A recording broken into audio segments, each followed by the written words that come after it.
नमस्कार, मैं छत्तीसगढ़ अखबार के यूट्यूब चैनल इंडिया आजकल के स्टूडियो से सुनील कुमार।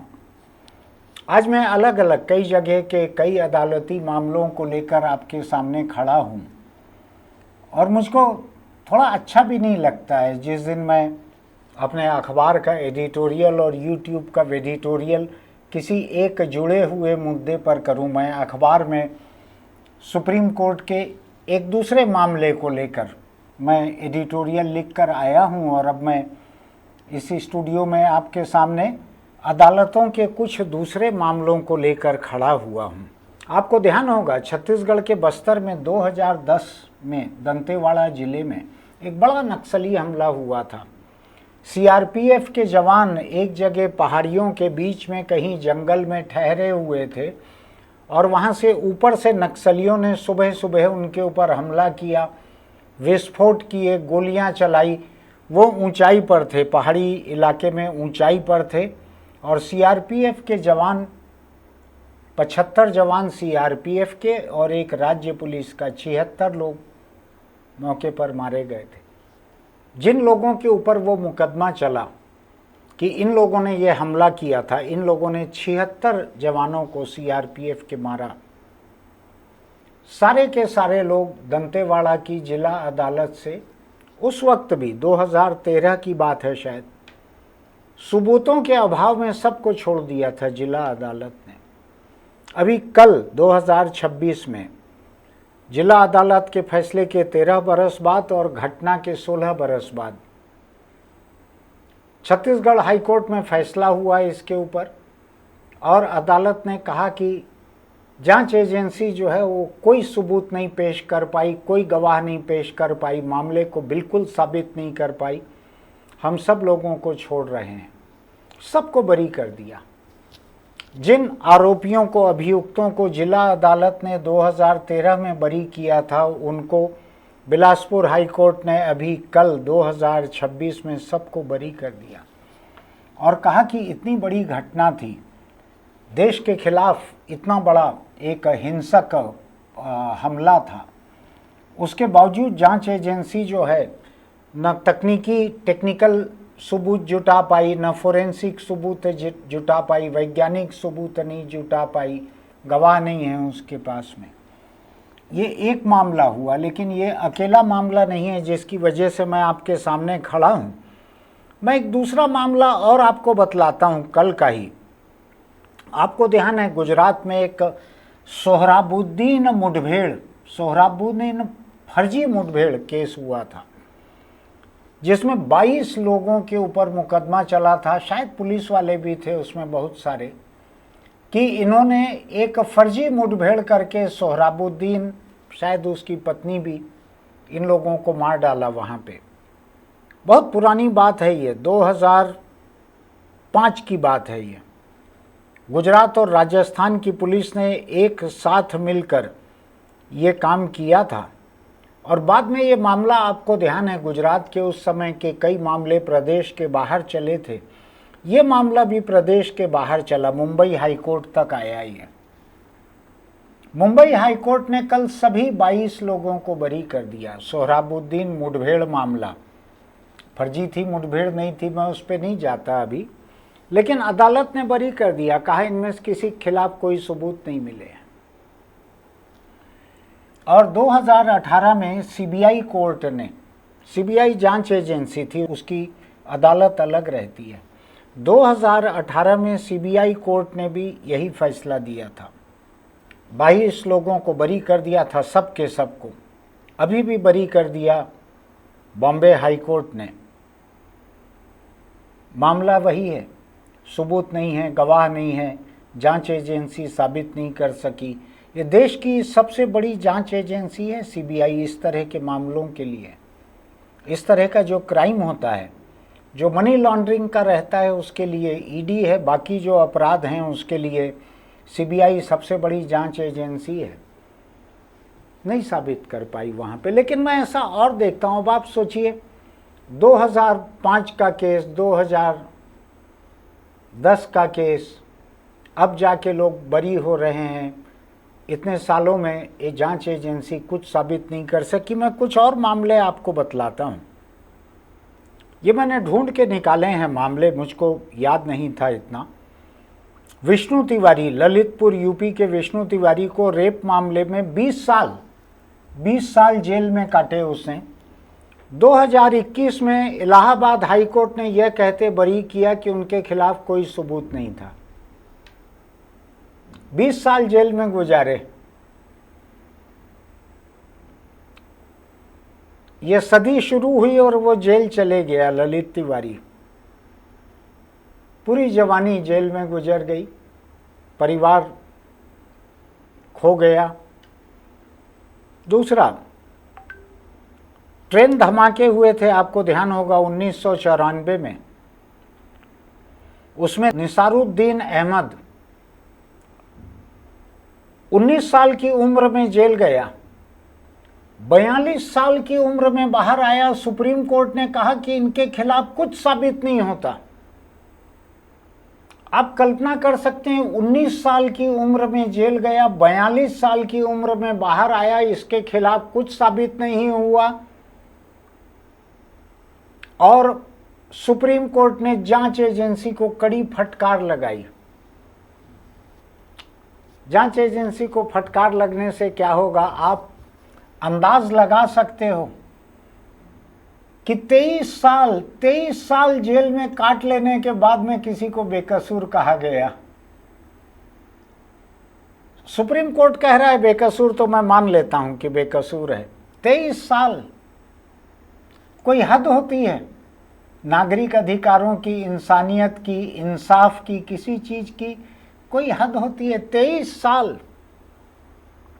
अक्षरधाम मंदिर का हमला, 11 साल जेल में रहे। 2002 से 2014 तक 6 लोग। सुप्रीम कोर्ट ने 2014 में बरी किया 11 साल बाद। अक्षरधाम मंदिर हमला मामला 2002 का, और सुप्रीम कोर्ट ने कहा कि जांच एजेंसियों ने बेकसूरों को फंसाया और असली गुनहगारों को छोड़ दिया। मैं नहीं कह रहा हूं, सुप्रीम कोर्ट कह रहा है। मैं कुछ और भी मामले ढूंढे हैं, मैंने बतलाता हूं आपको। मालेगांव ब्लास्ट केस 2006 का, 2026 में बॉम्बे हाई कोर्ट ने मालेगांव धमाके के सभी 4 लोगों को बरी कर दिया। 20 साल बाद जाकर 20 साल बाद जाकर सबको बरी कर दिया। 37 लोग मारे गए थे इसमें। 20 साल बाद एटीएस, महाराष्ट्र की एटीएस जो है, उसने 9 मुस्लिम नौजवानों को पकड़ा था। फिर एनआईए ने हिंदूवादी संगठन के लोगों को पकड़ा, सब बरी हो गए।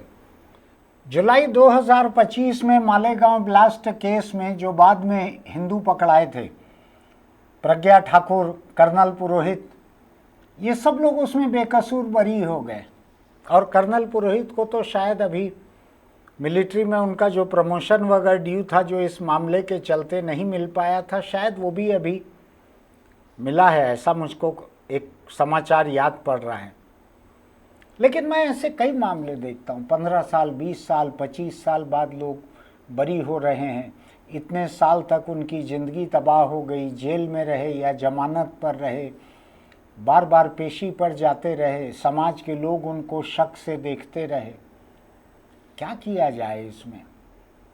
मैं ताड़मेटला का केस, जो सबसे बड़ा केस है कल का, उसके बारे में बात करूं तो मुझको ये लगता है कि जहां पर यह हमला हुआ था, बस्तर के जंगलों के बीच में, पहाड़ियों के बीच में, वहां नक्सलियों का इलाका था, उनके कब्जे में था इलाका उस समय पूरे का पूरा। और इतनी बमबारी, विस्फोट, इतनी गोलियां चल रही थी चारों तरफ, तो गांव के लोग तो अपने आप को बचा के घर में दुबके होंगे, कौन वहां जाएगा। एक दूसरा यह है कि जो इलाका नक्सलियों के कब्जे में था पूरा का पूरा, जिसको सरकार की जुबान में लास्ट टेरेन कहा जाता था, कि सरकार के कब्जे से बाहर का है वो इलाका, उसके नियंत्रण से बाहर का है, वहाँ किसकी इतनी हिम्मत थी कि वो नक्सलियों के खिलाफ आकर अदालत में बयान दे? नक्सली तो जन सुनवाई में लोगों का गला काटते थे पुलिस का मुखबिर होने के नाम पर। अब उनके खिलाफ अगर अदालत में कोई गवाह रहता तो उसको छोड़ देते वो। तो इन लोगों का छूट जाना, जो भी आरोपी थे उनका छूट जाना जो है बड़ा सामान्य लगता है मुझको, स्वाभाविक लगता है। उनके खिलाफ बयान देना इतना आसान नहीं था, सबूत जुटना इतना आसान नहीं था, जंगल का मामला था। लेकिन बाकी बहुत सारे मामले, मुझको ऐसा लगता है कि इस देश में आरोपियों के छूटने वाले ऐसे सारे मामलों को लेकर एक अध्ययन होना चाहिए केंद्र और राज्य सरकार दोनों की तरफ से, कि अगर गवाह और सबूत के कमी की वजह से अगर ये छूटे हैं तो जांच के ऊपर सवाल उठे, जांच की जांच हो कि जांच कैसी हुई थी जो इतने लोग छूट गए, क्या कमी रह गई थी। दूसरी तरफ अगर इनको निचली अदालतों से सजा होती चली गई थी और ऊपर की अदालत में आकर ये छूटते हैं तो ये भी देखना होगा, जैसा कि अक्षरधाम केस में सुप्रीम कोर्ट ने कहा कसूरवार लोगों को छोड़ दिया गया और बेकसूर लोगों को पकड़ लिया गया। मैं नहीं कह रहा हूँ, सुप्रीम कोर्ट ने कहा था, जांच एजेंसी को फटकार लगाई थी।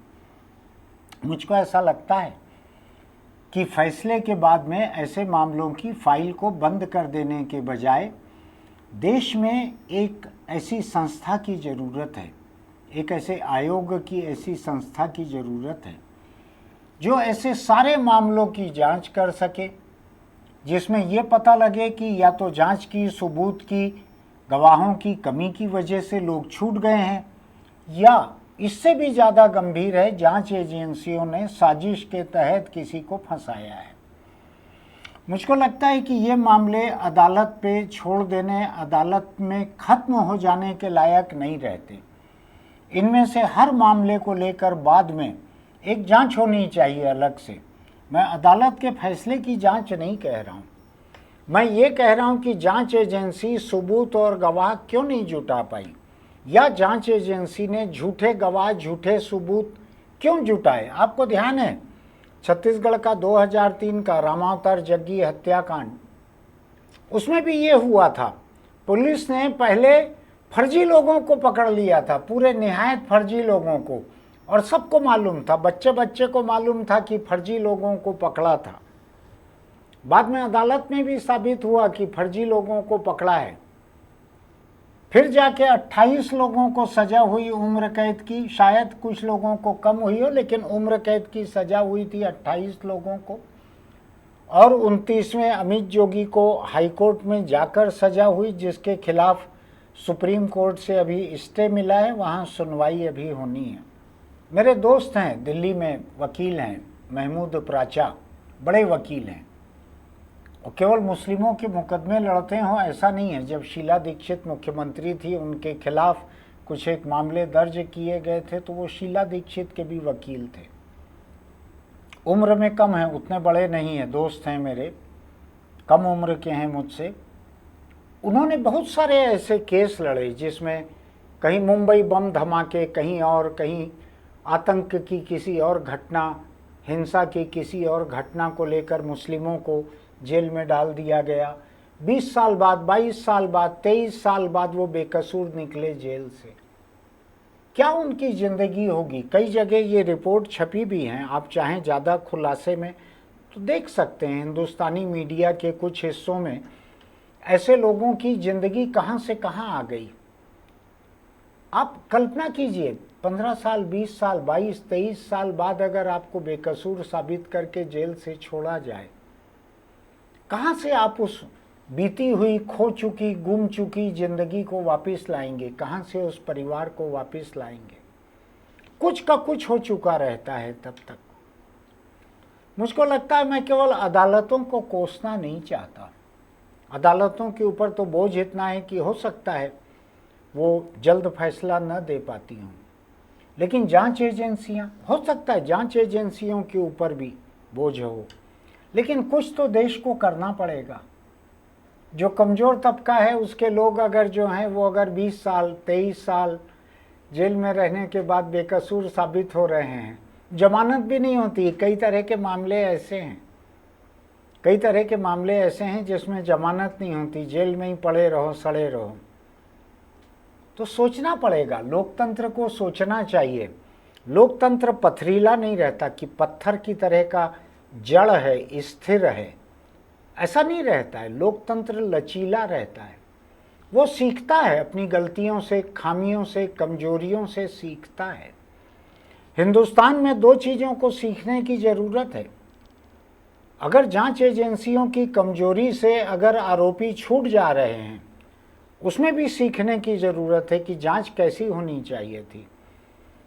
और 10-20 साल के बाद अगर लोग बेकसूर छूट रहे हैं और जांच एजेंसियों पे टिप्पणी हो रही है कि इन्होंने बेकसूर लोगों को जेलों में धांस दिया था, इसके बारे में भी जांच होनी चाहिए, अध्ययन होना चाहिए, ऐसे फैसलों का विश्लेषण होना चाहिए, जांच का विश्लेषण होना चाहिए।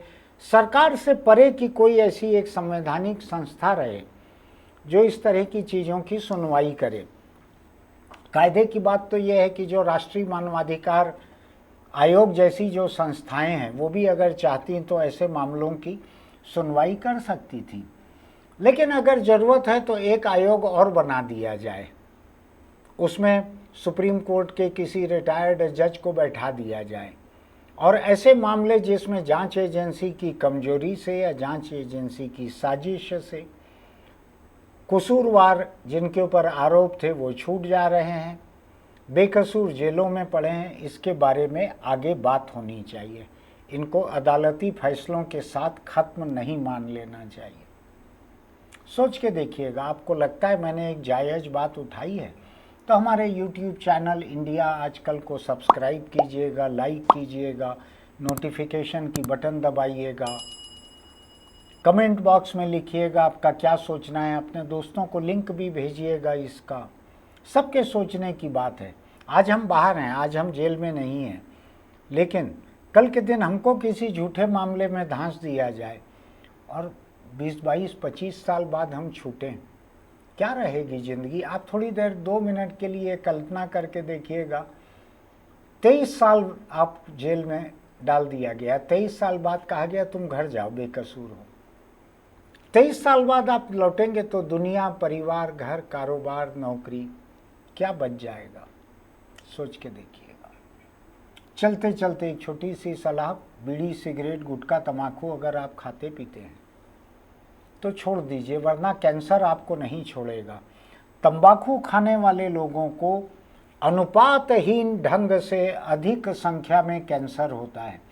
मुंह का होता है, गले का होता है, फेफड़े का होता है, और कैंसर कहीं भी बढ़ जाता है, आगे फैल जाता है। बहुत बुरी मौत रहती है तंबाकू से होने वाले कैंसर की। छोड़ दीजिए उसको, अपने परिवार के साथ अच्छे से रहिए। बहुत ख़राब चीज़ है तंबाकू। फिर मिलेंगे।